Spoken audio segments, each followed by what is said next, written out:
मन्नै मार्ग ठाक न पाए, मन्नै पत स्यों प्रगट जाए।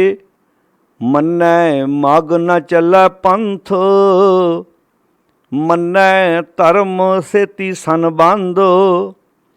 ऐसा नाम निरंजन होए, जे को मन जाने मन कोए।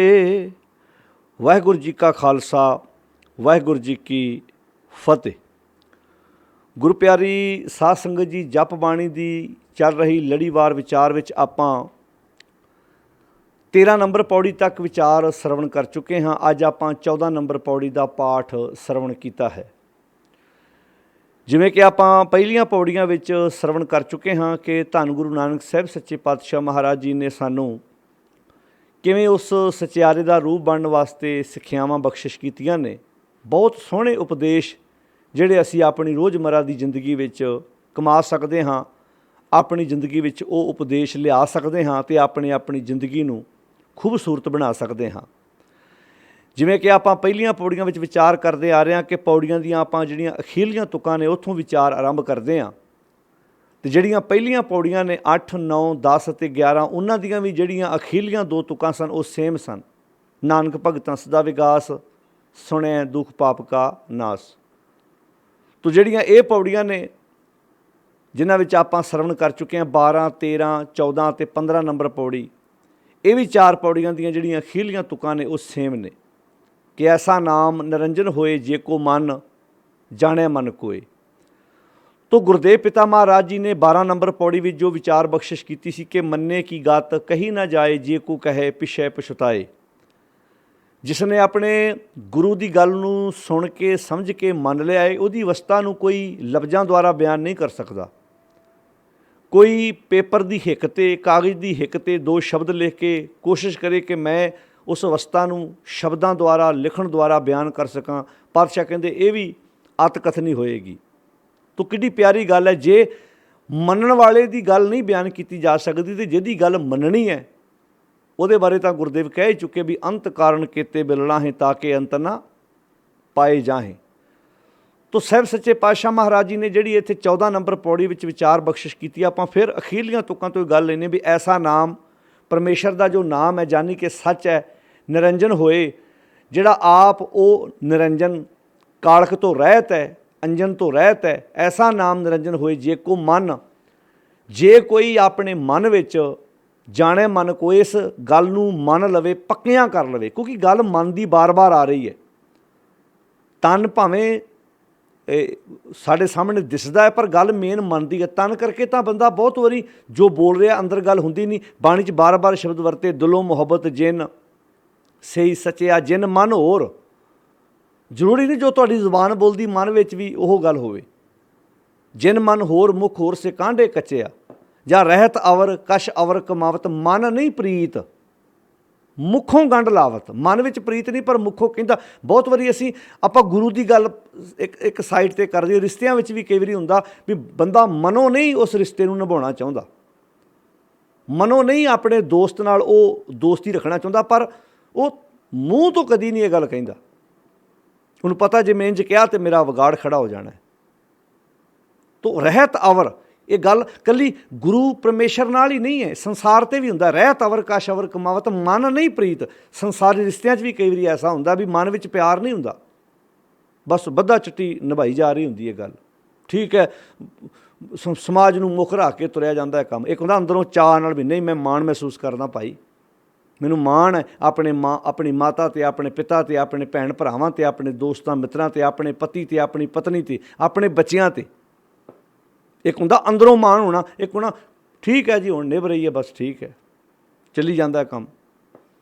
ये गुरु की गल नाल नाल आपां अपने समाज विच भी लैके आउणा भी समाज विच भी कि रिश्तियां च इदां तो नहीं हो रहा। हुण जदों बाणी चों पढ़दे मन बचन ते कर्म 3 गल्लां ने। जो मन विच है वो जुबान बोले, जो जुबान बोले उन्होंने अपने कर्मां विच लैके आईए। हुण कुछ कई वारी अपने मन विच कुछ होर हुंदा, जुबान कुछ होर बोली जाती है तो कर्म उहदे मुताबक हुंदे नहीं। इत्थे शब्द वरते जे को मन, पहले मन दे नन्ने उत्ते आपां पहलां भी पढ़ चुके भी टिप्पी है। जे को मन, जे कोई मन विच जाने मन कोए, इस गल नूं मन लवे, इस गल नूं जान लवे, इस गल नाल सांझ पा लवे। हुण शब्द दोवें ही मन ने।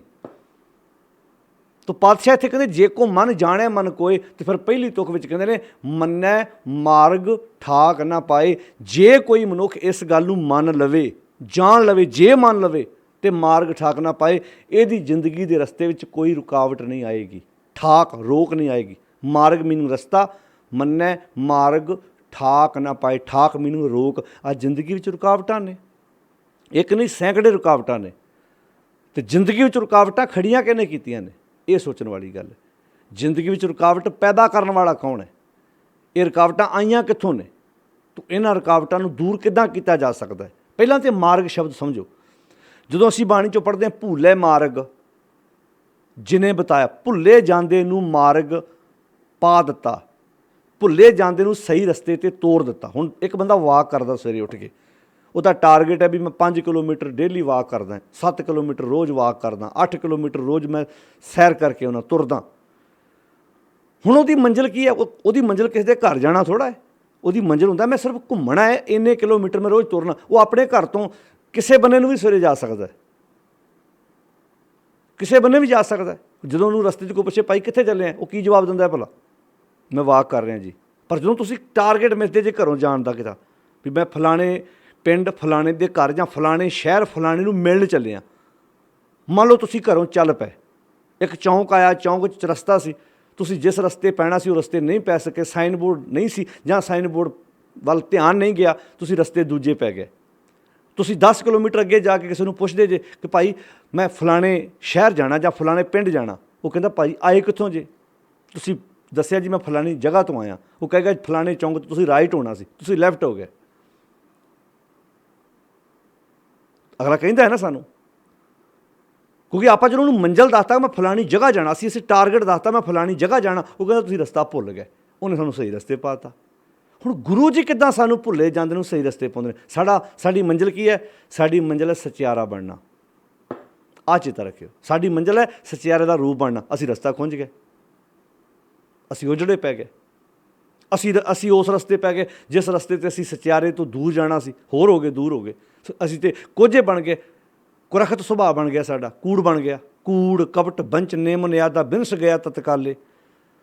ਜਿਹਦੀ ਨੀਂਹ ਦੇ ਵਿੱਚ ਝੂਠ ਭਰਿਆ ਪਿਆ ਸੀ, ਬੇਈਮਾਨੀ ਭਰੀ ਪਈ ਸੀ, ਉਹ ਸਚਿਆਰਾ ਬੰਦਾ ਕਿੱਦਾਂ ਬਣ ਸਕਦਾ ਸੀ। तो पातशाह इत्थे जिहड़ी बख्शिश कर रहा कि भुलै मार्ग जिने बताया, भुले जांदे नूं सही रस्ते पा दिता, ऐसा गुर वड भागी पाया। ਇਹੋ ਜਿਹਾ गुरु ਜਦੋਂ ਜ਼ਿੰਦਗੀ 'ਚ ਆਇਆ, ਮਨੁੱਖ ਵੱਡਿਆਂ ਭਾਗਾਂ ਵਾਲਾ ਬਣ ਗਿਆ। ਉਹਦੇ ਭਾਗ ਉੱਚੇ ਹੋ ਗਏ, ਉਹਦੀ ਸੋਚ ਉੱਚੀ ਹੋ ਗਈ। ਭੁੱਲੇ ਮਾਰਗ ਜਿਹਨੇ ਬਤਾਇਆ, ਐਸਾ ਗੁਰ ਵੱਡ ਭਾਗੀ ਪਾਇਆ। ਸਿਮਰ ਮਨਾ, ਹੁਣ ਫੇਰ ਮਨ ਆ ਗਿਆ, ਤੁਹਾਨੂੰ ਨਹੀਂ ਕਿਹਾ, ਮਨ ਨੂੰ ਕਿਹਾ। ਸਿਮਰ ਮਨਾ राम नाम चितारे, सिमर मना राम नाम बस रह हिरदे, गुर चरण प्यारे। प्यारे गुरु के चरण हिरदे विच वसदे ने, हिरदे विच उन्हां चरनां नूं पक्कियां कर। तो चरण आपां पहलियां पौड़ियां समझ चुके हैं। चरण का अर्थ गुरु का शब्द है, गुरु की प्यारी सिक्ख्या है।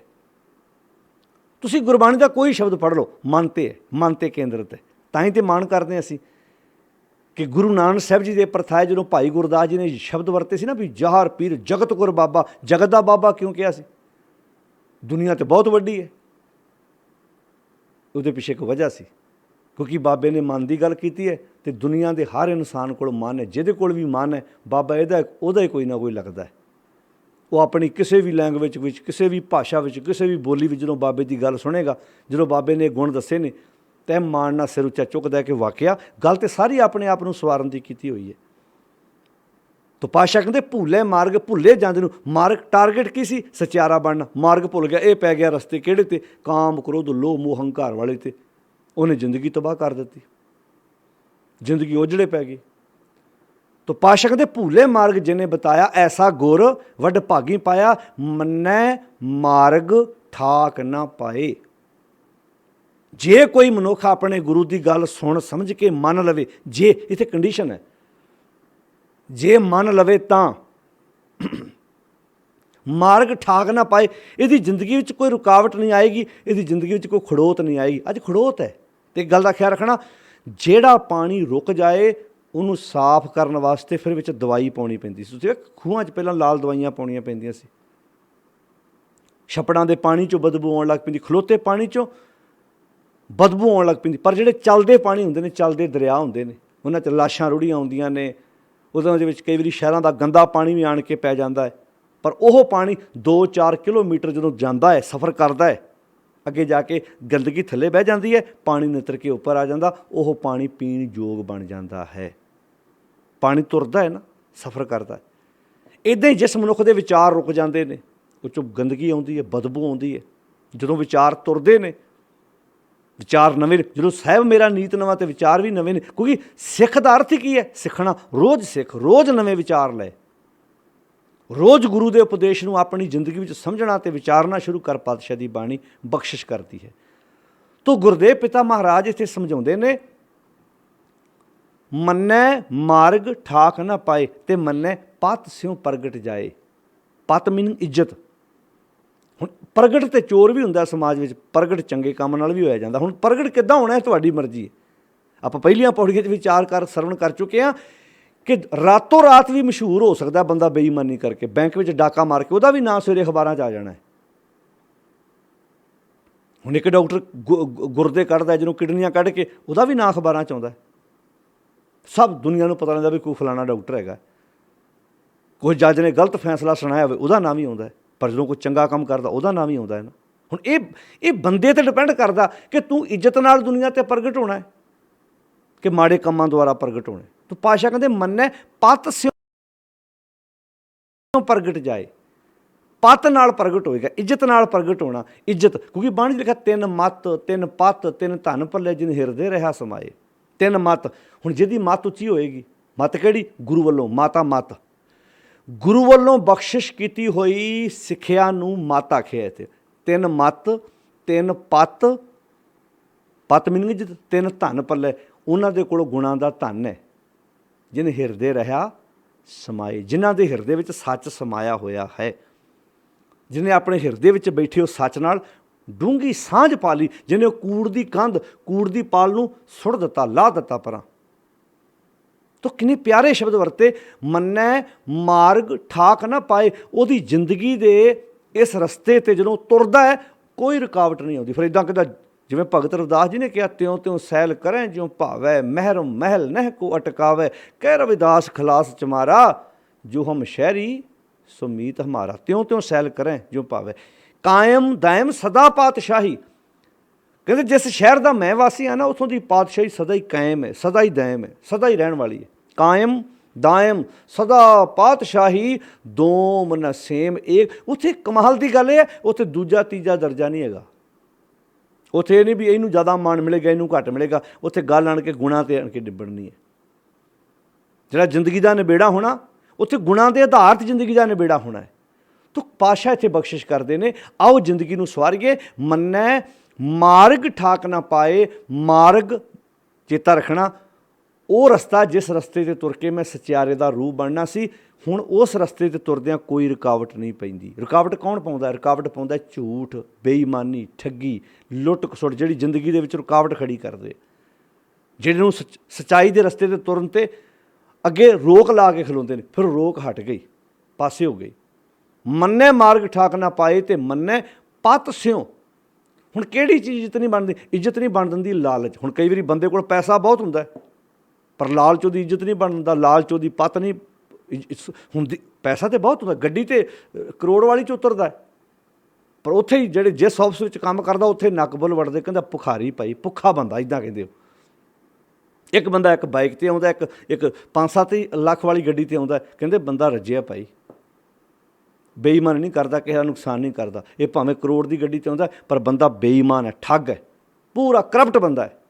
ਹੁੰਦਾ ਨਾ, ਤੁਸੀਂ ਕਈ ਅਫਸਰਾਂ ਬਾਰੇ ਸੁਣਿਆ ਹੋਣਾ, ਹਰ ਮਹਿਕਮੇ 'ਚ ਅਫਸਰ ਹੁੰਦੇ, ਉਹਨਾਂ ਦੀ ਪਛਾਣ ਹੀ ਇਹ ਬਣਦੀ ਹੈ ਵੀ ਨਾ ਪੈਸਾ ਲੈਂਦਾ, ਨਾ ਕਿਸੇ ਨੂੰ ਲੈਣ ਦਿੰਦਾ। ਅਤੇ ਕਈਆਂ ਦੀ ਇਹ ਪਹਿਚਾਣ ਹੁੰਦੀ ਹੈ, ਇਹ ਲੱਗਾ ਹੀ ਪੈਸੇ, ਇਹ ਲੱਗਾ ਹੀ ਇੱਥੇ ਪੈਸੇ ਦੇ ਕੇ, ਤਾਂ ਹੁਣ ਕੁਦਰਤੀ ਗੱਲ ਰਿਸ਼ਵਤ ਤਾਂ ਲਵੇਗਾ ਹੀ। ਉਹਦੇ ਨਾਂ ਨਾਲ ਚੀਜ਼ ਜੁੜ ਜਾਂਦੀ ਹੈ। ਤਾਂ ਪਾਤਸ਼ਾਹ ਕਹਿੰਦੇ ਮੰਨੇ ਪਤ ਸਿਉ ਪ੍ਰਗਟ ਜਾਏ। ਇੱਜ਼ਤ ਨਾਲ ਪ੍ਰਗਟ ਹੁੰਦਾ ਹੈ, ਉਹ ਇੱਜ਼ਤ ਨਾਲ ਸਮਾਜ ਵਿੱਚ ਉਹਦੇ ਨਾਂ ਦੇ ਨਾਲ ਇੱਜ਼ਤ ਜੁੜ ਜਾਂਦੀ ਹੈ। ਹੁਣ ਇੱਜ਼ਤ ਉਹਦੇ ਕੰਮਾਂ 'ਚੋਂ ਪੈਦਾ ਹੋਈ, ਉਹਨੇ ਜਦੋਂ ਕੰਮ ਚੰਗੇ ਕੀਤੇ, समाज दे विच वो चीज़ वधिया लैके गया, लोग कहंदे ने वाकिया बंदा वधिया बई। मन्ने पास्यों प्रगट जाए, मन्ने मग न चलै पंथ। हुण इत्थे मग ते पंथ दो शब्द इकट्ठे आए, मग भी आया ते पंथ भी आया। पंथ दा अर्थ भी रस्ता है ते मग दा अर्थ भी रस्ता। हुण शब्द दो वरते क्योंकि आप पहलां भी समझ चुके हैं कि जिहड़ी गुरबाणी है ना, ये काव रूप च है, काव रूप च। तो गुरदेव पिता महाराज जी ने उस काव रूप को पूरा करना, हुण दो शब्द वरतते, मग भी है ते पंथ, दो शब्द इकट्ठे वरते ने इत्थे। जदों मनुख इज्जत नाल प्रगट हुंदा है, चंगे काम करदा है, मग ना चले पंथ, फिर वो रस्ते थोड़ा बदलदा है। जिहड़ा संतुष्ट, जिन्हों हुण अपने गुरु ते पूरा भरोसा है, उहदे लागे कोई कहे हाँ भी आ फलाणे थां ते ना बड़ा कमाल दा गुरु आया, उत्थों आ मिलदा, वो तो इदां शक्तियां नाल ठीक करदा, वो कहंदा नहीं भाई हुण मैं अपने गुरु दे नाल सांझ पा ली है, मैं हुण पासे नहीं जांदा।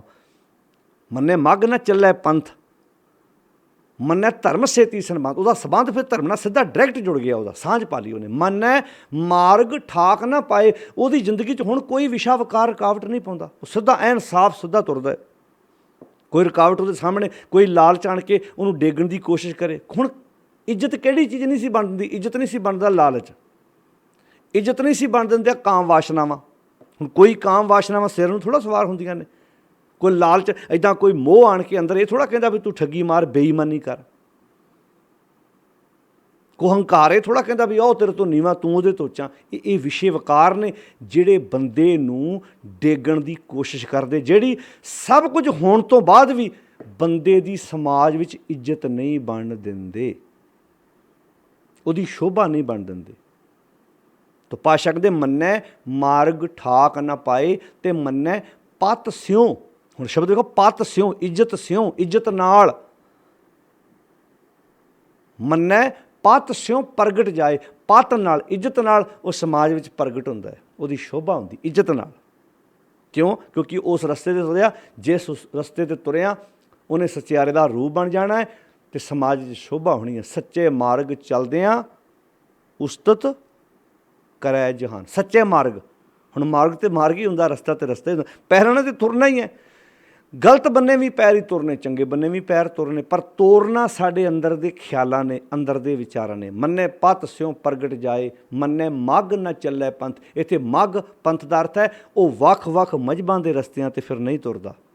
ਉਹਨੂੰ ਕਹੇ ਨਾ ਫਲਾਣਾ ਬੜਾ ਵਧੀਆ ਮਜ਼ਹਬ ਹੈ, ਫਲਾਣਾ ਬੜਾ, ਸ਼ਬਦ ਤੇ ਵੈਸੇ ਅਸੀਂ ਧਰਮ ਬੋਲਦੇ ਹਾਂ ਆਮ ਭਾਸ਼ਾ 'ਚ, ਵੀ ਫਲਾਣਾ ਧਰਮ ਬੜਾ ਉੱਚਾ ਭਾਈ।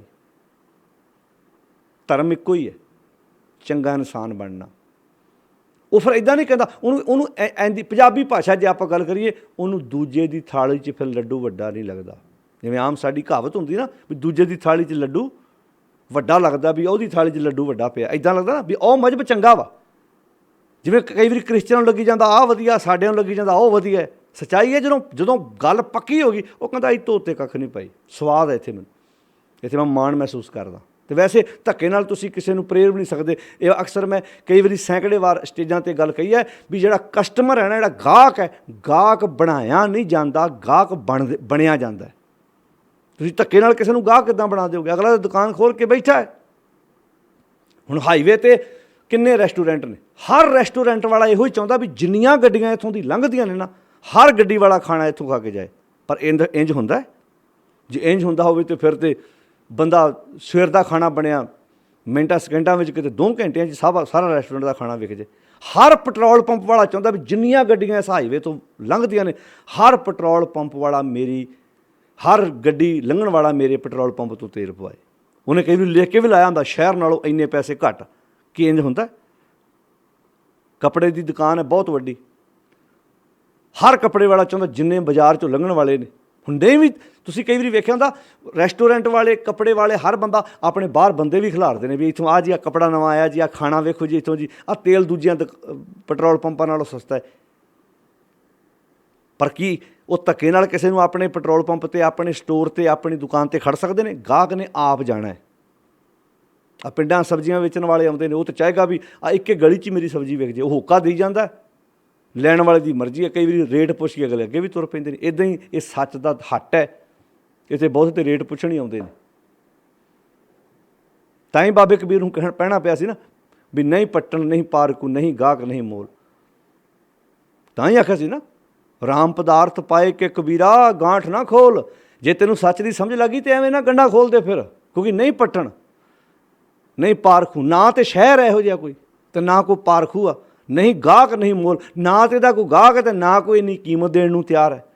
ਇਸ ਦੇ ਕੰਚਨ ਸਿਓ ਨਾ ਹੀ ਪਾਈਏ ਨਹੀਂ ਤੋਲ। ਮਨ ਦੇ ਇੱਥੇ ਗੱਲ ਫੇਰ, ਜੇ ਕੋ ਮਨ ਜਾਣਿਆ ਮਨ ਕੋਏ, ਇੱਥੇ ਮਨ ਦੇ ਰਾਮ ਲਿਆ ਹੈ ਮੁੱਲ। ਇੱਥੇ ਸੋਨੇ ਨਾਲ ਥੋੜ੍ਹਾ, ਜੇ ਇੱਦਾਂ ਮਿਲਦਾ ਹੋਵੇ ਤਾਂ ਸੋਨੇ ਦੀਆਂ ਪਾਲਕੀਆਂ ਬਣਾਉਣ ਵਾਲੀ ਥੋੜ੍ਹੇ ਨੇ ਕਿਤੇ।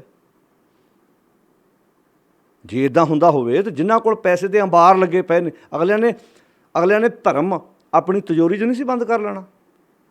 ਅਗਲਿਆਂ ਨੇ ਰੱਬ ਨੂੰ ਆਪਣੇ ਤਿਜੋਰੀ 'ਚ ਬੰਦ ਕਰਕੇ ਲੋਕ ਨਹੀਂ ਸੀ ਲੈਣਾ ਵੀ ਇਹ ਸਾਡਾ। ਫਿਰ ਭਗਤ ਰਵਿਦਾਸ ਵਰਗੇ ਮਹਾਨ ਯੋਧਿਆਂ ਦੀ, ਭਗਤ ਕਬੀਰ ਵਰਗੇ ਯੋਧਿਆਂ ਦੀ ਤਾਂ ਵਾਰੀ ਆਉਣੀ ਨਹੀਂ ਸੀ। ਅਗਲੇ ਕੋਈ ਕੁਆਲਿਟੀ ਸੀ ਨਾ, ਤੇ ਹਾਥੀਆਂ ਕੇ ਬੰਨ ਕੇ ਸੁੱਟਿਆ ਉਹਨਾਂ ਨੂੰ ਵੀ ਇਹ ਗੱਲ ਸਾਡੇ ਵੱਸੋਂ ਬਾਹਰ, ਅਸੀਂ ਪੈਸੇ ਨਾਲ ਬਾਕੀ ਸਭ ਕੁਝ ਖਰੀਦ ਸਕਦੇ ਹਾਂ। ਤਾਂ ਫਿਰ ਗੱਲ ਨੂੰ ਸਮਝਿਓ, ਚੇਤਾ ਰੱਖਿਓ, ਜਿਹੜੀ ਗੱਲ ਇੱਥੇ ਗੁਰਬਾਣੀ ਸਾਨੂੰ ਸਿਖਾ ਰਹੀ ਹੈ, ਸਮਝਾ ਰਹੀ ਹੈ, ਮੰਨੈ ਮਾਰਗ ਠਾਕ ਨਾ ਪਾਏ, ਮੰਨੈ ਪਤ ਸਿਉ ਇੱਜ਼ਤ ਨਾਲ ਪ੍ਰਗਟ ਜਾਏ। ਇੱਜ਼ਤ ਨਾਲ ਪ੍ਰਗਟ ਹੋਣਾ। ਵੇਖੋ ਗੱਲ ਫਿਰ ਉੱਥੇ ਬਾਰ-ਬਾਰ ਮੈਂ ਇਹ ਗੱਲ ਦੁਹਰਾ ਰਿਹਾ ਕਿ ਮਸ਼ਹੂਰੀ ਦੋਵਾਂ ਕੰਮਾਂ 'ਚ ਹੁੰਦੀ ਹੈ, ਮਾੜਿਆਂ 'ਚ ਵੀ ਹੁੰਦੀ, ਚੰਗਿਆਂ 'ਚ ਹੁੰਦੀ ਹੈ। ਡਿਪੈਂਡ ਬੰਦਿਆਂ ਤੇਰੇ 'ਤੇ ਕਰਦਾ। ਮੈਂ ਦੁਨੀਆ 'ਤੇ ਪਤਾ ਲੱਗੇ ਯਾਰ ਉਹ ਗੁਣ ਨੇ। ਮੈਂ ਕਈ ਵਾਰੀ ਗੱਲ ਕਹਿੰਦਾ ਨਾ, ਰਾਤ ਦੀ ਰਾਣੀ ਲੱਗੀ ਹੋਵੇ ਨਾ, ਤਿੰਨਾਂ ਘਰਾਂ ਤੱਕ ਮਹਿਕ ਜਾਂਦੀ ਹੈ, ਸੁਗੰਧੀ ਜਾਂਦੀ। ਤੁਹਾਡੇ ਘਰ ਗੁਲਾਬ ਖਿੜਿਆ, ਪਤਾ ਲੱਗਦਾ ਹੈ ਨਾ, ਉਹਦੀ ਮਹਿਕ ਨੇ ਉਹਨੂੰ ਦੱਸ ਦਿੱਤਾ ਇੱਥੇ ਕੁਝ ਹੈਗਾ ਹੈ। ਜਦੋਂ ਤੁਹਾਡੇ ਕੋਲ ਕੁਝ ਹੋਏਗਾ ਨਾ, ਆਪਣੇ ਆਪ ਗੱਲ ਬਣੇਗੀ। ਮੰਨੇ ਪਤ ਸਿਉ ਪ੍ਰਗਟ ਜਾਏ, ਤੇ ਮੰਨੇ ਮੱਗ ਨਾ ਚੱਲੇ ਪੰਥ। ਫਿਰ ਉਹ ਵੱਖ-ਵੱਖ ਮਜ਼ਹਬਾਂ ਦੇ ਰਸਤਿਆਂ 'ਤੇ ਨਹੀਂ ਤੁਰਦਾ ਵੀ ਉਹ ਰਸਤਾ ਚੰਗਾ ਹੈ, ਉਹ ਮਾੜਾ ਹੈ, ਇੱਥੋਂ ਮੈਨੂੰ ਕੱਖ ਨਹੀਂ ਮਿਲਿਆ। ਤੁਸੀਂ ਵੇਖਿਆ ਨਾ ਕਈ ਅਟਕਲ ਪਚੂਜੇ ਬੰਦੇ, ਜਿਵੇਂ ਆ ਬਾਣਾ ਵੀ ਸਿੱਖੀ ਵਾਲਾ ਪਾਇਆ ਹੁੰਦਾ, ਉਹ ਇੱਦਾਂ ਮਾਣ ਨਾਲ ਕਹਿੰਦੇ ਜੀ ਸਾਨੂੰ ਇੱਥੋਂ ਸਭ ਕੁਝ ਮਿਲ ਗਿਆ ਜੀ, ਇੱਥੇ ਸਾਡੀਆਂ ਗੋਡੇ ਠੀਕ ਹੋ ਗਏ ਜੀ, ਸਾਡੇ ਮੋਢੇ ਠੀਕ ਹੋ ਗਏ ਜੀ, ਸਾਡੇ ਹੁਣ ਪੇਟ 'ਚ ਦਰਦ ਨਹੀਂ ਹੁੰਦੀ ਜੀ, ਸਾਡੀਆਂ ਤੇ ਬਿਮਾਰੀਆਂ ਠੀਕ ਹੋ ਗਈਆਂ। ਇਹਦਾ ਮਤਲਬ ਉਹਨਾਂ ਨੇ ਗੁਰੂ ਥੋੜ੍ਹਾ ਧਾਰਨ ਕੀਤਾ, ਉਹ ਤਾਂ ਵੈਦ ਲੱਭਾ। ਕਈ ਸਾਨੂੰ ਆਣ ਕੇ ਪੁੱਛਦੇ ਆ ਵੀ ਭਾਈ ਸਾਹਿਬ ਜੀ ਵੀ ਕੋਈ ਇੱਦਾਂ ਦਾ ਸ਼ਬਦ ਹੈ ਜਿਹਦੇ ਨਾਲ ਸਾਡੀਆਂ ਬਿਮਾਰੀਆਂ ਕੰਟਰੋਲ 'ਚ ਹੋ ਸਕਣ। ਫਿਰ ਅੱਗੇ ਪੁੱਛੀਦਾ ਵੀ ਕਿਹੜੀ ਬਿਮਾਰੀ? ਤਾਂ ਫਿਰ ਇੱਦਾਂ ਬੜੇ ਪਿਆਰ ਨਾਲ ਦੱਸਣਗੇ, ਵੇਖੋ ਜੀ ਜਿਵੇਂ ਸ਼ੂਗਰ ਸਾਨੂੰ ਬੜੀ ਤੰਗ ਕਰਦੀ ਆ, ਬੜੀ ਪ੍ਰੋਬਲਮ ਆ, ਕੋਈ ਇੱਦਾਂ ਦਾ ਕੋਈ ਸ਼ਬਦ ਗੁਰਬਾਣੀ 'ਚ ਹੈਗਾ? ਅਤੇ ਫਿਰ ਉਹਨੂੰ ਕਹਿੰਦਾ ਹਾਂਜੀ ਹੈਗਾ ਸ਼ਬਦ ਜੀ, ਜਿਹਦੇ ਨਾਲ ਇਹ ਬਿਮਾਰੀਆਂ ਕੰਟਰੋਲ 'ਚ ਹੋ ਸਕਦੀਆਂ। ਕਹਿੰਦੇ ਜੀ ਕਿਹੜਾ ਸ਼ਬਦ? ਮੈਂ ਕਿਹਾ ਜਦੋਂ ਸਾਹਮਣੇ ਤੁਹਾਡੇ ਮਿੱਠਾ ਪਿਆ ਹੋਵੇ, ਮੂੰਹ 'ਚ ਪਾਣੀ ਆ ਜਾਏ, ਅਤੇ ਉਦੋਂ ਆਪਣੇ ਆਪ ਨਾਲ ਜੰਗ ਕਰੋ, ਆਪਣੇ ਆਪ ਨਾਲ ਲੜੋ ਕਿ ਨਹੀਂ ਭਾਈ ਹੁਣ ਮੈਂ ਮਿੱਠਾ ਨਹੀਂ ਖਾਣਾ, ਕਿਉਂਕਿ ਮਿੱਠਾ ਸੋ ਜੋ ਭਾਵਦਾ। ਮਿੱਠਾ ਉਹ ਜਿਹੜਾ ਤੁਹਾਡੇ ਸਰੀਰ ਨੂੰ, ਤੁਹਾਡੀ ਬੋਡੀ ਨੂੰ ਫਿੱਟ ਪਵੇ। ਮਿੱਠਾ ਸੋ ਜੋ ਭਾਵਦਾ, ਸੱਜਣ ਸੋ ਜੋ ਰਾਸ। ਜਿਵੇਂ ਬਾਣੀ 'ਚ ਹੁੰਦਾ, ਮਿੱਠਾ ਕਰਕੇ ਖਾਇਆ ਕੌੜਾ ਉਪਜਿਆ ਸਾਧ। ਜਦੋਂ ਤੁਸੀਂ ਕਿਸੇ ਚੀਜ਼ ਨੂੰ ਵਕਾਰ ਵੀ, ਬੰਦਾ ਜਦੋਂ ਕੋਈ ਵਕਾਰ ਵੀ ਭੋਗਦਾ ਤਾਂ ਉਹ ਮਿਠਾਸ ਲੈ ਕੇ ਭੋਗਦਾ, ਉਹ 'ਚ ਉਹਨੂੰ ਸਵਾਦ ਹੁੰਦਾ, ਚਸਕਾ ਪੈਂਦਾ। ਬਾਅਦ ਵਿੱਚ ਭਾਵੇਂ ਉਹਦੇ ਨਤੀਜੇ ਮਾੜੇ ਨਿਕਲਦੇ ਨੇ। ਤਾਂ ਕਈ, ਮੈਂ ਜਿਹੜੀ ਗੱਲ ਪਿੱਛੇ ਕਰਕੇ ਆਇਆ ਵੀ ਜਿਵੇਂ ਕਈ ਕਹਿੰਦੇ ਨੇ ਜੀ ਵੀ ਫਲਾਣੇ ਥਾਂ 'ਤੇ ਗਏ, ਬਾਬਾ ਜੀ ਨੇ ਸਾਡਾ ਮੋਢਾ ਠੀਕ ਕਰਤਾ। ਉਹ ਜਦੋਂ ਤੁਹਾਡਾ ਮਨ ਠੀਕ ਹੋ ਗਿਆ, ਤੁਹਾਡੇ ਗੋਡੇ ਮੋਢਿਆਂ ਵੱਲ ਧਿਆਨ ਜਾਣੇ ਨਹੀਂ, ਕਿਉਂਕਿ ਮਨ ਨਾ ਡਿੱਗਾ ਤਨ ਕਾਹੇ ਕੋ ਡਰਾਏ। ਜਦੋਂ ਤੁਹਾਡਾ ਮਨ ਮਜ਼ਬੂਤ ਹੋਏਗਾ ਤਾਂ ਤਨ ਦੀਆਂ ਬਿਮਾਰੀਆਂ ਨਾਲ ਜੂਝਣ ਦੀ ਵੀ ਤਾਕਤ ਆ ਜਾਏਗੀ। ਇੱਕ ਬੰਨੇ ਅਸੀਂ ਗੁਰੂ ਦੀਆਂ ਉਹ ਗੱਲਾਂ ਸੁਣਦੇ ਹਾਂ ਵੀ ਗੁਰੂ ਨਾਲ ਪਿਆਰ ਕਰਨ ਵਾਲੇ ਨੇ ਆਪਣੇ ਤਨ ਦੇ ਉੱਤੇ ਫੱਟ ਵੀ ਸਹੇ, ਐਡੀਆਂ ਮੁਸੀਬਤਾਂ ਵੀ ਚੱਲੀਆਂ। ਆ ਕਿਹੜਾ ਵਿਅਕਤੀ ਹੈ ਜਿਹੜਾ ਮਾੜੀਆਂ ਮੋਟੀਆਂ ਬਿਮਾਰੀਆਂ ਵਾਸਤੇ ਥਾਂ ਤੇ ਤੁਰਿਆ ਫਿਰਦਾ? ਕਈ ਬੰਦੇ ਇੰਨੇ ਹਨੇਰ ਢੋ ਰਹੇ ਨੇ, ਹੌਸਪੀਟਲਾਂ 'ਚ ਵੀ ਤੁਰੇ ਫਿਰਦੇ ਨੇ, ਅਤੇ ਚੌਂਕੀਆਂ ਵਾਲਿਆਂ ਕੋਲ ਵੀ ਤੁਰੇ ਫਿਰਦੇ ਨੇ। ਉਹ ਵੱਖ-ਵੱਖ ਮਜ਼ਹਬਾਂ ਦੇ ਰਸਤੇ 'ਤੇ ਉਹਨੂੰ ਲੱਗਦਾ ਵੀ ਸ਼ਾਇਦ ਆਹ ਰਸਤਾ ਗਲਤ ਹੈ, ਉਹ ਰਸਤਾ ਸਹੀ ਹੈ, ਉੱਥੇ ਜਾ ਕੇ ਸਾਨੂੰ ਫਲਾਣੇ ਥਾਂ 'ਤੇ ਆਹ ਮਿਲ ਜਾਣਾ। ਤਾਂ ਫਿਰ ਗੱਲ ਨੂੰ ਸਮਝਿਓ। ਬਹੁਤ ਪਿਆਰੀ ਗੱਲ ਇਸ ਪੌੜੀ ਵਿੱਚ ਗੁਰੂ ਨਾਨਕ ਸਾਹਿਬ ਸੱਚੇ ਪਾਤਸ਼ਾਹ ਸਮਝਾਉਂਦੇ ਨੇ। ਕਹਿੰਦੇ ਮੰਨੈ ਮੱਗ ਨਾ ਚੱਲੈ ਪੰਥ। ਜੇ ਮਨੁੱਖ ਗੁਰੂ ਦੀ ਗੱਲ ਨੂੰ ਧਿਆਨ ਨਾਲ ਸੁਣ ਸਮਝ ਕੇ ਮੰਨ ਲਵੇ, ਉਹ ਵੱਖ-ਵੱਖ ਰਸਤਿਆਂ 'ਤੇ ਫਿਰ ਨਹੀਂ ਤੁਰਦਾ, ਉਹ ਫਿਰ ਐਂ ਅੱਖਾਂ ਮੀਟ ਕੇ ਰਸਤੇ ਤੁਰਦਾ। ਫਿਰ ਕਹਿੰਦਾ ਰੇ ਧਰ ਜਿਅਰੇ ਇੱਕ ਟੇਕ ਤੂੰ ਲਾਹਾ ਬੇਡਾਨੀ ਆਸ, ਨਾਨਕ ਨਾਮ ਧਿਆਈਐ ਕਾਰਜ ਆਵੈ ਰਾਸ। ਉਹ ਫਿਰ ਇੱਦਾਂ ਕਹਿੰਦਾ ਸਿੱਖੋ ਸ਼ਬਦ ਪਿਆਰਿਓ, ਉਹ ਕਹਿੰਦਾ ਸਿੱਖੋ ਸ਼ਬਦ ਪਿਆਰਿਓ, ਜਨਮ ਮਰਨ ਕੀ ਟੇਕ। ਉਹ ਆਪਣੇ ਅੰਦਰ ਉਹ ਗੱਲ ਨੂੰ ਪੱਕਿਆਂ ਕਰ ਲੈਂਦਾ ਹੈ। ਉਹ ਗੁਰੂ ਦੇ ਉੱਤੇ ਅਕੀਦਾ ਵਿਸ਼ਵਾਸ ਲੈ ਕੇ ਆਉਂਦਾ ਹੈ। ਉਹ ਥਾਂ 'ਤੇ ਸਿਰ ਨਹੀਂ ਫਿਰ ਝੁਕਾਉਂਦਾ। ਮੰਨੈ ਮੱਗ ਨਾ ਚੱਲੈ ਪੰਥ, ਅਤੇ ਮੰਨੈ ਧਰਮ ਸੇਤੀ ਸੰਬੰਧ। ਉਹਦਾ ਫਿਰ ਧਰਮ ਨਾਲ ਸੰਬੰਧ ਜੁੜ ਜਾਂਦਾ ਹੈ। ਕਈ ਪੁੱਛਦੇ ਨੇ ਜੀ ਧਰਮ, ਕਿਉਂਕਿ ਧਰਮ ਬਾਰੇ ਵੀ ਕਲੀਅਰ ਹੋਣਾ ਬਹੁਤ ਜ਼ਰੂਰੀ ਹੈ। ਧਰਮ ਦਾ ਅਰਥ ਹੀ ਧਾਰਨ ਕਰਨਾ ਹੈ। ਧਰਮ ਦਾ ਅਰਥ ਹੀ ਆਪਣੀ ਜ਼ਿੰਦਗੀ 'ਚ ਗੁਣ ਲੈ ਕੇ ਜ਼ਿੰਦਗੀ ਨੂੰ ਜਿਉਣਾ ਹੈ। ਕਈ ਪੁੱਛਦੇ ਜੀ, ਆਮ ਸਾਡੀ ਭਾਸ਼ਾ 'ਚ ਸ਼ਬਦ ਜੁੜ ਚੁੱਕੇ ਨੇ, ਸਾਨੂੰ ਸਾਰਿਆਂ ਦਾ ਧਰਮਾਂ ਦਾ ਸਤਿਕਾਰ ਕਰਨਾ ਚਾਹੀਦਾ, ਸਾਰੇ ਧਰਮ ਇੱਕੋ ਜਿਹੇ ਨੇ, ਇੱਦਾਂ ਦੇ ਸ਼ਬਦ ਆਮ ਬੋਲੇ ਜਾਂਦੇ ਨੇ। ਜਿਹੜਾ ਵਿਅਕਤੀ ਇਹ ਸ਼ਬਦ ਬੋਲਦਾ ਹੈ ਨਾ, ਇਹਦਾ ਅਰਥ ਉਸ ਨੂੰ ਧਰਮ ਦੀ ਡੈਫੀਨੇਸ਼ਨ ਦਾ ਨਹੀਂ ਪਤਾ, ਉਹ ਧਰਮ ਦੀ ਪਰਿਭਾਸ਼ਾ ਤੋਂ ਜੇ ਸੱਖਣਾ ਹੈ। ਹੁਣ ਜਦੋਂ ਅਸੀਂ ਕਹਿੰਦੇ ਪਰਮੇਸ਼ਰ ਇੱਕ ਹੈ, ਆਪਾਂ ਆਪਣੇ ਬੱਚੇ ਨੂੰ ਅਕਸਰ ਕਹਿੰਦੇ ਰੱਬ ਕਿੰਨੇ ਨੇ? ਇੱਕ। ਉਹ ਇੱਕ ਸਰਵ ਵਿਆਪਕ ਹੈ। ਜਿਹੜਾ ਇੱਕ ਹੈ ਉਹ ਸਰਵ ਵਿਆਪਕ ਹੈ। ਜਦੋਂ ਆਪਾਂ ਉਹਦਾ ਰੂਪ ਪੇਸ਼ ਕਰਦੇ ਹਾਂ ਵੀ ਨਿਰਗੁਣ ਅਤੇ ਸਰਗੁਣ, ਸਰਗੁਣ ਕਰਕੇ ਦਿਸਦਾ ਹੈ, ਨਿਰਗੁਣ ਕਰਕੇ ਸਾਨੂੰ ਦਿਖਾਈ ਨਹੀਂ ਦਿੰਦਾ। ਸਰਗੁਣ ਤੁਹਾਡੇ ਸਾਹਮਣੇ ਨਾਸ਼ਵੰਤ ਹੈ, ਸਰਗੁਣ ਰੂਪ ਉਹਦਾ ਨਾਸ਼ਵੰਤ ਹੈ, ਦਿਸ ਰਿਹਾ ਹੈ, ਖਤਮ ਹੋ ਜਾਏਗਾ। ਜੋ ਉਪਜੇ ਸੋ ਬਿਨੁਸ ਹੈ, ਪਰੋ ਆਜ ਕੇ ਖਾਲ। ਪਰ ਜੋ ਸਰਵ ਵਿਆਪਕ ਹੈ, ਜਿਹਨੂੰ ਅਸੀਂ ਕਹਿੰਦੇ, ਜਿਹਨੇ ਸਾਨੂੰ ਪੈਦਾ ਕੀਤਾ ਹੈ, ਜੋ ਸਾਨੂੰ ਦਿਸਦਾ ਨਹੀਂ ਹੈ, ਜਿਹਦੇ ਬਾਰੇ ਇਹ ਕਿਹਾ ਉਹ ਅਗੰਮ ਹੈ, ਅਗੋਚਰ ਹੈ, ਜਿਹੜਾ ਸਾਡੇ ਗਿਆਨ ਇੰਦਰੀਆਂ ਦੀ ਪਹੁੰਚ ਤੋਂ ਪਰੇ ਹੈ, ਜਿਹਦਾ ਅਸੀਂ ਅੰਤ ਨਹੀਂ ਪਾ ਸਕਦੇ। ਤਾਂ ਇੰਨੇ ਪਿਆਰੇ ਸ਼ਬਦ ਗੁਰਦੇਵ ਨੇ ਕਿਉਂ ਵਰਤੇ ਸਾਡੇ ਵਾਸਤੇ? ਜਦੋਂ ਉਹ ਇੱਕ ਹੈ ਅਤੇ ਪਾਤਸ਼ਾਹ ਦੀ ਬਾਣੀ ਇਹ ਸਮਝਾਉਂਦੀ ਉਹ ਇੱਕ ਹੈ, ਫਿਰ ਧਰਮ ਕਿੰਨੇ ਹੋਣਗੇ? ਕੁਦਰਤੀ ਗੱਲ ਹੈ, ਧਰਮ ਵੀ ਇੱਕ ਹੋਏਗਾ। ਤੋ ਇਹ ਬਾਣੀ ਸ਼ਬਦ ਵਰਤੇ ਸਗਲ ਧਰਮ ਮੈਂ ਸ੍ਰੇਸ਼ਟ ਧਰਮ, ਹਰ ਕੋ ਨਾਮ ਜਪ ਨਿਰਮਲ ਕਰਮ। ਨਿਰਮਲ ਕਰਮ ਕਰਨੇ ਹੀ ਧਰਮ ਨੇ। ਨਿਰਮਲ ਕਰਮ, ਅਤੇ ਕਰਮ ਤਾਂ ਕਰੇਗਾ ਜੇ ਸੋਚ ਚੰਗੀ ਹੋਏਗੀ। ਸੋਚ ਚੰਗੀ 'ਚੋਂ ਕਰਮ ਨੇ ਜਨਮ ਲੈਣਾ ਹੈ। ਤੋ ਇਹ ਬਾਣੀ 'ਚ 2 ਵਾਰ ਤੋਕ ਆਈ, ਸਰਬ ਧਰਮ ਮੈਂ ਸ੍ਰੇਸ਼ਟ ਧਰਮ ਅਤੇ ਸਗਲ ਧਰਮ ਮੈਂ ਸ੍ਰੇਸ਼ਟ ਧਰਮ। ਇਹ 2 ਵਾਰ ਗੁਰਬਾਣੀ 'ਚ ਇਹ ਤੋਕ ਵਰਤੀ ਗਈ ਹੈ। ਤੋ ਜਾਨੀ ਕਿ ਪਾਤਸ਼ਾਹ ਇੱਥੇ ਬਖਸ਼ਿਸ਼ ਕਰਦੇ ਨੇ ਸਗਲ ਧਰਮ। ਹੁਣ ਮੰਨ ਲਓ ਕਿ ਸਰਕਾਰੀ ਟੀਚਰ ਹੈ, ਉਹ ਸਵੇਰੇ 9 ਵਜੇ ਸਕੂਲ ਜਾਂਦਾ ਹੈ, 2, 2:30, 3 ਵਜੇ ਤੱਕ ਉਹ ਸਕੂਲ ਪੜ੍ਹਾਉਂਦਾ ਹੈ। ਜਿਹੜਾ ਉਹਨੇ ਉੱਥੇ ਪੜ੍ਹਾਉਣਾ ਹੈ ਨਾ, ਉਹਦੀ ਡਿਊਟੀ ਹੈ, ਉਹਦਾ ਫਰਜ਼ ਹੈ, ਕਿਉਂਕਿ ਉਹ ਕੁਦਰਤੀ ਗੱਲ ਹੈ, ਉਹ ਪੈਸੇ ਲੈਂਦਾ ਹੈ ਪੜ੍ਹਾਉਣ ਦੇ। ਪਰ ਮੰਨ ਲਓ ਸ਼ਾਮਾਂ ਨੂੰ ਆਪਣੇ ਘਰ ਆਉਂਦਾ ਹੈ, ਉਹ ਕਹਿੰਦਾ ਹੁਣ ਮੈਂ ਆਪਣੇ ਜਲ ਪਾਣੀ ਘਰ ਛਕ ਲਿਆ, ਵੀ ਸ਼ਾਮਾਂ ਨੂੰ ਮੈਂ ਭਾਵੇਂ ਉਹ ਕਿਸੇ ਸਕੂਲ ਨਾਲ, ਗੁਰਦੁਆਰੇ ਨਾਲ ਸੰਪਰਕ ਕਰੇ ਵੀ ਮੈਨੂੰ ਇੱਥੇ ਗੁਰਦੁਆਰੇ ਇੱਕ ਰੂਮ ਦੇ ਦਿਓ, ਅਤੇ ਅਨਾਊਂਸਮੈਂਟ ਕਰੋ ਵੀ ਇਸ ਪਿੰਡ ਵਿੱਚ ਜਿੰਨੇ ਇਸ ਸਬਜੈਕਟ ਦੇ ਬੱਚੇ ਮੇਰੇ ਕੋਲ ਟਿਊਸ਼ਨ ਪੜ੍ਹਨਾ ਚਾਹੁੰਦੇ ਨੇ, ਮੈਂ ਫ੍ਰੀ ਪੜ੍ਹਾਵਾਂਗਾ, ਕਿਉਂਕਿ ਮੈਂ ਸਵੇਰੇ ਆਪਣੀ ਜੋਬ ਕਰ ਆਇਆ, ਹੁਣ ਮੈਂ ਫ੍ਰੀ ਸੇਵਾ ਕਰਨਾ ਚਾਹੁੰਦਾ, ਕਿਉਂਕਿ ਮੈਂ ਆਹ ਸਬਜੈਕਟ ਵਧੀਆ ਪੜ੍ਹਾ ਸਕਦਾ। ਇਹ ਉਹਦਾ ਧਰਮ ਹੈ।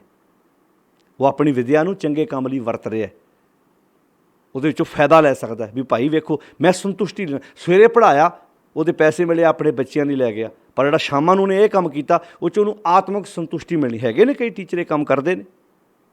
ਡਾਕਟਰ ਹੈ, ਮੰਨ ਲਓ ਉਹਦਾ ਹੋਸਪੀਟਲ ਹੈ, ਸਰਕਾਰੀ ਜੋਬ ਕਰਦਾ, ਉਹ ਕਿਸੇ ਗੁਰਦੁਆਰੇ ਨਾਲ ਸੰਪਰਕ ਕਰੇ ਵੀ ਮੈਨੂੰ ਇੱਥੇ ਤੁਸੀਂ ਗੁਰਦੁਆਰੇ ਦੀ ਗੋਲਕ ਵਿੱਚੋਂ ਦਵਾਈਆਂ ਦਾ ਪ੍ਰਬੰਧ ਕਰ ਦਿਓ, ਮੈਂ 1 ਘੰਟਾ ਜਾਂ 2 ਘੰਟੇ ਜਾਂ ਹਫ਼ਤੇ 'ਚ 2-3 ਦਿਨ ਮੈਨੂੰ ਇੱਕ ਰੂਮ ਦੇ ਦਿਓ, ਇੱਥੇ ਮੈਂ ਬੈਠਾਂਗਾ ਤਾਂ ਕਿ ਇੱਥੇ ਮਰੀਜ਼ਾਂ ਨੂੰ ਚੈੱਕ ਕਰਾਂ।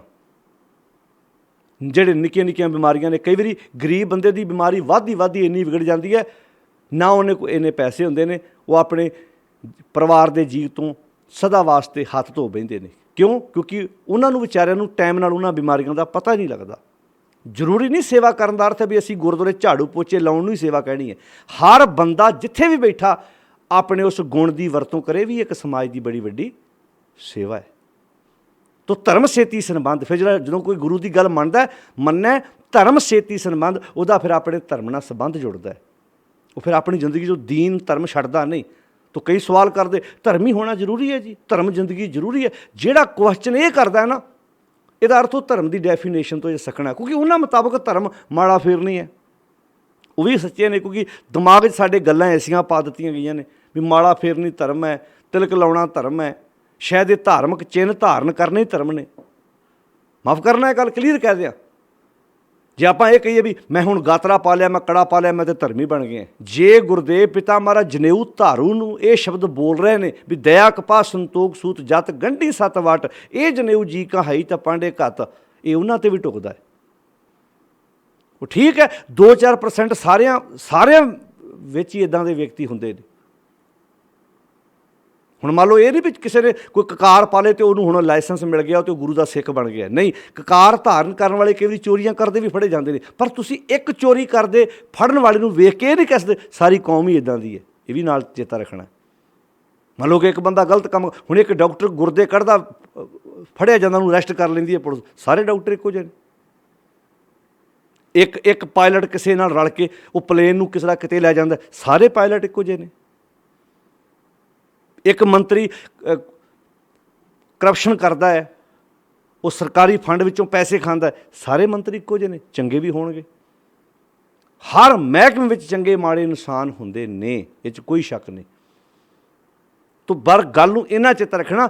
ਧਰਮ ਦੀ ਡੈਫੀਨੇਸ਼ਨ, ਜਿਹੜੇ ਸਾਡੇ ਭੈਣ ਭਰਾ ਇਹ ਸ਼ਬਦ ਬੋਲਦੇ ਨੇ ਕਿ ਵੇਖੋ ਧਰਮ ਜ਼ਰੂਰੀ ਹੈ, ਬਿਲਕੁਲ ਜ਼ਰੂਰੀ ਹੈ ਜੀ। ਬੰਦੇ ਦੀ ਜ਼ਿੰਦਗੀ 'ਚੋਂ ਧਰਮ ਬਾਹਰ ਕੱਢ ਦਿਓ ਤੇ ਪਸ਼ੂ ਸ਼ਬਦ ਬੋਲਣਾ ਵੀ ਇਹਦੇ ਵਾਸਤੇ ਸ਼ਾਇਦ ਛੋਟਾ ਹੋਏਗਾ। ਪਸ਼ੂਆਂ ਨਾਲੋਂ ਵੀ ਮਾੜਾ ਜੀਵਨ ਬਣ ਜਾਂਦਾ ਇਨਸਾਨ ਦਾ, ਕਿਉਂਕਿ ਪਸ਼ੂ ਤਾਂ ਸੁੱਕਾ ਘਾਹ ਖਾ ਕੇ ਵੀ ਫਿਰ ਵੀ ਬਾਲਟੀ ਦੁੱਧ ਹੀ ਭਰ ਦਿੰਦਾ ਹੈ। ਬੰਦਾ ਤਾਂ ਕਈ ਵਾਰੀ ਆਪਣੇ ਪਰਿਵਾਰ ਦੇ ਜੀਆਂ 'ਤੇ ਬੋਝ ਹੁੰਦਾ ਜਦੋਂ ਬੰਦੇ ਦੀ ਜ਼ਿੰਦਗੀ 'ਚੋਂ ਗੁਰਮਤ ਗੁਰੂ ਦੀ ਸਿੱਖਿਆ ਖੰਭ ਲਾ ਕੇ ਉੱਡ ਜਾਂਦੀ ਹੈ। ਮੈਂ ਅਕਸਰ ਕਈ ਵਾਰੀ ਸਟੇਜਾਂ 'ਤੇ ਉਦਾਹਰਨਾਂ ਦਿੱਤੀਆਂ ਨੇ। ਬੰਦੇ ਨੇ ਵਿਆਹ ਕਰਾ ਲਿਆ, ਉਹਦੇ ਘਰ ਬੱਚੇ ਹੋ ਗਏ, ਪਤਨੀ ਵਿਚਾਰੀ ਲੋਕਾਂ ਦੇ ਘਰਾਂ 'ਚ ਕੰਮ ਕਰ ਕਰਕੇ ਆਪਣੇ ਬੱਚੇ ਪਾਲਦੀ ਹੈ। ਪਤੀ ਨੂੰ ਸਿਰਫ ਨਸ਼ਾ ਚਾਹੀਦਾ, ਕਦੀ ਤੇ ਘਰ ਪਤਨੀ ਕੋਲੋਂ ਪੈਸੇ ਖੋਹ ਕੇ ਲੈ ਜਾਂਦਾ, ਕਦੀ ਚੋਰੀਆਂ ਕਰਦਾ।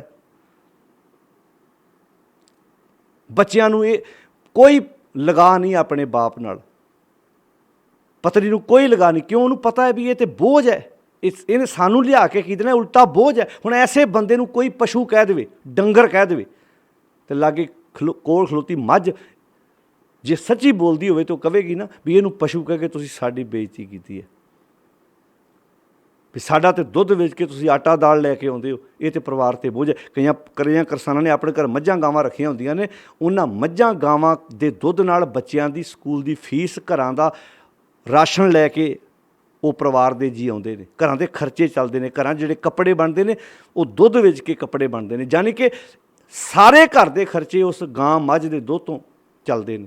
ਤੇ ਗਾਂ ਮੱਝ ਅਸੀਂ ਸ਼ਬਦ ਬੰਦੇ ਵਾਸਤੇ ਪਸ਼ੂ ਬੋਲੀਏ, ਉਸ ਇਨਸਾਨ ਵਾਸਤੇ ਜਿਹੜਾ ਨਸ਼ੇੜੀ ਹੈ, ਜਿਹੜਾ ਜੁਆਰੀ ਹੈ, ਤੇ ਲਾਗੇ ਪਸ਼ੂ ਵੀ ਬੱਝੇ ਕਹਿਣਗੇ ਤੁਸੀਂ ਇਹਨਾਂ ਨੂੰ ਪਸ਼ੂ ਕਹਿ ਕੇ ਸਾਡੀ ਬੇਇੱਜ਼ਤੀ ਕੀਤੀ ਹੈ। ਕਿਉਂਕਿ ਪਸ਼ੂ ਮੱਲਾਂ ਚੰਗਿਆਈਆਂ ਖੜ ਖਾਵੇਂ ਅੰਮ੍ਰਿਤ ਦੇ, ਨਾਮ ਵੀ ਹੁਣੇ ਆਦਮੀ ਨਾਮੀ ਨੂੰ ਸੱਚ, ਸੱਚ ਤੋਂ ਸਖਣਾ ਬੰਦਾ ਤ੍ਰਿਗ ਜੀਵਨ ਕਰਮ ਕਰੇ। ਇਸ ਕਰਕੇ ਮੰਨੈ ਧਰਮ ਸੇਤੀ ਸੰਬੰਧ। ਜੇ ਕੋਈ ਮਨੁੱਖ ਆਪਣੇ ਗੁਰੂ ਦੀ ਗੱਲ ਸੁਣ ਸਮਝ ਮੰਨ ਲਵੇ, ਐਸਾ ਨਾਮ ਨਿਰੰਜਨ ਹੋਏ। ਜੇ ਕੋ ਮਨ ਜਾਣੇ ਮਨ ਕੋਏ, ਉਹਦਾ ਧਰਮ ਨਾਲ ਸੰਬੰਧ ਜੁੜ ਜਾਏਗਾ, ਉਹ ਧਰਮ ਵਿੱਚ ਇੱਕਮਿਕ ਹੋ ਜਾਏਗਾ, ਉਹ ਮਾਣ ਮਹਿਸੂਸ ਕਰੇਗਾ। ਤੇ ਧਰਮ ਚੇਤਾ ਰੱਖਣਾ, ਧਾਰਨ ਕਰਨਾ, ਕਿਹਨੂੰ ਧਾਰਨ ਕਰਨਾ? ਗੁਣਾਂ ਨੂੰ, ਚੰਗਿਆਈਆਂ ਨੂੰ, ਤਾਂ ਕਿ ਅਸੀਂ ਸੱਚੇ ਦਾ ਰੂਪ ਬਣ ਸਕੀਏ। ਬਸ ਉਸ ਚੀਜ਼ ਨੂੰ ਨਹੀਂ ਭੁੱਲਣਾ। ਹਰ ਪੌੜੀ ਵਿੱਚ ਸਾਨੂੰ ਸਿੱਖਿਆ ਕੀ ਦਿੱਤੀ ਗਈ ਹੈ ਵੀ ਕਿਵੇਂ ਸਚਿਆਰਾ ਹੋਈ ਹੈ, ਕਿਵੇਂ ਕੂੜਾ ਟੁੱਟੇ ਪਾਲ, ਹੁਕਮ ਰਜਾਈ ਚੱਲਣਾ, ਨਾਨਕ ਲਿਖਿਆ ਨਾਲ। ਤੇ ਜਦੋਂ ਅੱਗੇ ਜਾ ਕੇ ਫਿਰ 5ਵੀਂ ਪੌੜੀ 'ਚ ਕਹਿੰਦੇ ਨੇ ਵੀ ਕਰਮੀ ਆਵੇ ਕੱਪੜਾ ਨਦਰੀ ਮੂਖ ਦੁਆਰ, ਨਾਨਕ ਇਵੇਂ ਜਾਣੀ ਹੈ ਸਭ ਆਪੇ ਸਚਿਆਰ। ਹਰ ਥਾਂ 'ਤੇ ਉਹ ਸਚਿਆਰਾ ਮਹਿਸੂਸ ਹੋਏਗਾ ਤੇ ਇਨਸਾਨ ਸਚਿਆਰੇ ਦਾ ਰੂਪ ਬਣ ਜਾਏਗਾ। ਤੋਂ ਪਾਤਸ਼ਾਹ ਨੇ 14 ਨੰਬਰ ਪੌੜੀ ਵਿੱਚ ਇਹ ਸੋਹਣੇ ਸੁੰਦਰ ਵਿਚਾਰ ਬਖਸ਼ਿਸ਼ ਕੀਤੇ ਕਿ ਐਸਾ ਨਾਮ ਨਿਰੰਜਨ ਹੋਏ, ਜੇ ਕੋ ਮਨ ਜਾਣੇ ਮਨ ਕੋਏ। ਜੇ ਕੋਈ ਮਨ ਵਿੱਚ ਇਸ ਗੱਲ ਨੂੰ ਮੰਨ ਲਵੇ, ਜਾਣ ਲਵੇ, ਅੰਦਰ ਪੱਕਿਆਂ ਕਰ ਲਵੇ, ਮੰਨੈ ਮਾਰਗ ਠਾਕ ਨਾ ਪਾਏ, ਉਹਦੀ ਜ਼ਿੰਦਗੀ ਦੇ ਰਸਤੇ 'ਤੇ ਫਿਰ ਕੋਈ ਰੁਕਾਵਟ ਖੜੀ ਨਹੀਂ ਹੋਏਗੀ। ਤੇ ਮੰਨੈ ਪਤ ਸਿਉਂ ਪ੍ਰਗਟ ਜਾਏ, ਉਹ ਇੱਜ਼ਤ ਨਾਲ ਪ੍ਰਗਟ ਹੋਏਗਾ, ਉਹਦੀ ਖੂਬਸੂਰਤ ਇੱਜ਼ਤ ਹੋਏਗੀ। ਕਾਹਦੇ ਨਾਲ? ਇੱਜ਼ਤ ਉਹਦੀ ਨਹੀਂ, ਇੱਜ਼ਤ ਗੁਣਾਂ ਦੀ ਹੈ। ਜਦੋਂ ਗੁਣ ਉਹਦੇ ਅੰਦਰ ਵਸੇ ਤੇ ਉਹਨੂੰ ਚੰਗਾ ਲੋਕ ਕਹਿੰਦੇ ਨੇ ਭਾਈ ਬਹੁਤ ਵਧੀਆ ਇਨਸਾਨ ਹੈ। ਤੇ ਮੰਨੈ ਪਤ ਸਿਉਂ ਪ੍ਰਗਟ ਜਾਏ, ਮੰਨੈ ਮੱਗ ਨਾ ਚੱਲੇ ਪੰਥ। ਫਿਰ ਉਹ ਵੱਖ-ਵੱਖ ਰਸਤਿਆਂ 'ਤੇ ਤੁਰਦਾ ਨਹੀਂ, ਉਹ ਕਹਿੰਦਾ ਨਹੀਂ ਭਾਈ ਹੁਣ ਇੱਕੇ ਰਸਤੇ 'ਤੇ ਤੁਰਾਂਗਾ, ਸੱਚ ਦੇ ਰਸਤੇ ਤੁਰਾਂਗਾ, ਸਚਿਆਰੇ ਦਾ ਰੂਪ ਬਣ ਕੇ ਹਟਾਂਗਾ ਹੁਣ ਮੈਂ। ਮੰਨੈ ਧਰਮ ਸੇਤੀ ਸੰਬੰਧ, ਉਹਦਾ ਧਰਮ ਨਾਲ ਸੰਬੰਧ ਜੁੜ ਜਾਂਦਾ ਹੈ। ਉਹ ਮਾਣ ਮਹਿਸੂਸ ਕਰਦਾ, ਉਹਨੂੰ ਸਮਝ ਆ ਜਾਂਦੀ ਹੈ ਕਿ ਜਿਹਦੇ ਨਾਲ ਜੁੜਿਆ ਵਾਂ, ਜਦੋਂ ਉਹ ਤਰਦਾ ਹੈ ਤੇ ਮੈਨੂੰ ਕਿੱਦਾਂ ਡੁੱਬਣ ਦੇਵੇਗਾ। ਮੈਂ ਆਓ ਆਪਣੇ ਆਪ ਨੂੰ ਸਵਾਰਨ ਦਾ ਯਤਨ ਕਰੀਏ, ਉੱਚਾ ਚੁੱਕੀਏ। ਨੌਜਵਾਨ ਵੀਰ ਭੈਣ ਭਰਾ ਸਾਰਿਆਂ ਨੂੰ ਬੇਨਤੀ ਹੈ, ਬਜ਼ੁਰਗੋ ਆਓ ਆਪਣੇ ਘਰਾਂ ਨੂੰ ਸਾਂਭੀਏ, ਸਵਾਰੀਏ, ਸੋਝੀ ਪ੍ਰਾਪਤ ਕਰੀਏ ਤੇ ਗੁਰੂ ਦੀ ਗੋਦ ਵਿੱਚ ਬੈਠ ਕੇ ਆਪਣੇ ਜੀਵਨ ਨੂੰ ਸੁਚੱਜਾ ਬਣਾਉਣ ਦਾ ਯਤਨ ਕਰੀਏ। ਬਾਣੀ ਸਾਨੂੰ ਵਿਗਾਸ ਖੇੜਾ ਬਖਸ਼ਿਸ਼ ਕਰਦੀ ਹੈ ਤਾਂ ਕਿ ਅਸੀਂ ਆਪਣੇ ਘਰਾਂ ਦੀਆਂ ਇਹਨਾਂ ਸਮੱਸਿਆਵਾਂ ਨੂੰ ਬੜੇ ਸੌਖੇ ਤਰੀਕੇ ਨਾਲ ਹੱਲ ਕਰ ਸਕੀਏ। ਜ਼ਿੰਦਗੀ ਸਮੱਸਿਆਵਾਂ ਆਉਂਦੀਆਂ ਨੇ, ਉਹਨਾਂ ਸਮੱਸਿਆ ਨਾਲ ਜੂਝਣਾ ਸਾਨੂੰ ਸਤਿਗੁਰ ਦੀ ਬਾਣੀ ਸਿਖਾਉਂਦੀ ਹੈ। ਸਾਰਿਆਂ ਦਾ ਧੰਨਵਾਦ। ਤੁਸੀਂ ਰੋਜ਼ਾਨਾ ਸਮਾਂ ਕੱਢ ਕੇ ਆਪਣੇ ਘਰਾਂ ਵਿੱਚ ਬੈਠਿਆਂ ਸਫ਼ਰ ਕਰਦਿਆਂ ਇਹਨਾਂ ਵਿਚਾਰਾਂ ਨੂੰ ਸਰਵਣ ਕਰਦੇ ਹੋ। ਸਾਧ ਸੰਗਤ ਇੱਦਾਂ ਵਿਚਾਰਾਂ ਦੀ ਜਦੋਂ ਆਪਾਂ ਸਾਂਝ ਕਰਦੇ ਜਾਂਦੇ ਹਾਂ, ਬਹੁਤ ਕੁਝ ਸਿੱਖਦੇ ਜਾਂਦੇ ਹਾਂ। ਆਪਾਂ ਸਿੱਖ ਹਾਂ, ਸਿੱਖਿਆਰਥੀ ਹਾਂ, ਸਟੂਡੈਂਟ ਹਾਂ। ਅਸੀਂ ਅਖੀਰ ਤੱਕ ਫੱਟੇ ਤੇ ਲੰਮੇ ਪੈਣ ਤੱਕ ਸਿੱਖਦੇ ਜਾਣਾ ਤਾਂ ਕਿ ਜ਼ਿੰਦਗੀ ਖੂਬਸੂਰਤ ਬਣੇ। ਸਾਰਿਆਂ ਦਾ ਧੰਨਵਾਦ। ਇਸ ਤੋਂ ਬਾਅਦ ਆਪਾਂ 15 ਨੰਬਰ ਪੌੜੀ ਦੀ ਵਿਚਾਰ ਲੈ ਕੇ ਤੁਹਾਡੇ ਸਾਹਮਣੇ ਫਿਰ ਆਵਾਂਗੇ। ਆਸ ਹੈ ਤੁਸੀਂ ਨਾਲ ਸਰਵਣ ਕਰਦੇ ਜਾਓ, ਨਾਲ ਪੜ੍ਹਦੇ ਜਾਓ, ਅਰਥ ਭਾਵ ਸਮਝਦੇ ਜਾਓ ਤਾਂ ਕਿ ਅਸੀਂ ਗੁਰੂ ਦੀ ਬਾਣੀ ਨੂੰ ਸਮਝ ਕੇ ਇੱਦਾਂ ਪੜਾਅ ਦਰ ਪੜਾਅ ਗੁਰੂ ਗ੍ਰੰਥ ਸਾਹਿਬ ਮਹਾਰਾਜ ਜੀ ਦੀ ਜਿਹੜੀ ਵਿਚਾਰਧਾਰਾ, ਜਿਹਦਾ ਬੇਸ ਇਹੋ ਹੀ ਸੀ ਵੀ ਕਿਉਂ ਸਚਿਆਰਾ ਹੋਈ ਹੈ, ਕਿਵੇਂ ਕੂੜੇ ਟੁੱਟੇ ਪਾਲ, ਹੁਕਮ ਰਜਾਈ ਚੱਲਣਾ, ਨਾਨਕ ਲਿਖਿਆ ਨਾਲ, ਅਸੀਂ ਸਚਿਆਰੇ ਦਾ ਰੂਪ ਬਣ ਸਕੀਏ। ਸਾਰਿਆਂ ਦਾ ਧੰਨਵਾਦ ਜੀ। ਵਾਹਿਗੁਰੂ ਜੀ ਕਾ ਖਾਲਸਾ, ਵਾਹਿਗੁਰੂ ਜੀ ਕੀ ਫਤਿਹ।